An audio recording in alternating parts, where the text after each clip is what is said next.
కూటి కోసం కూలి కోసం పట్టణంలో బ్రతుకుదామని, కూటి కోసం కూలి కోసం పట్టణంలో బ్రతుకుదామని తల్లి మాటలు చెవిని పెట్టక బయలుదేరిన బాటసారికి ఎంత కష్టం, ఎంత కష్టం.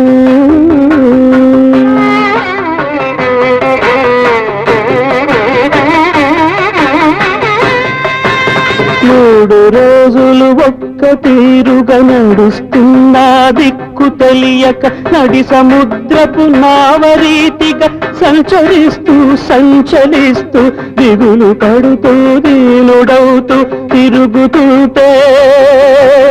చండ చండం తీవ్ర తీవ్రం జ్వరం కాస్తే భయం వేస్తే ప్రలాపిస్తే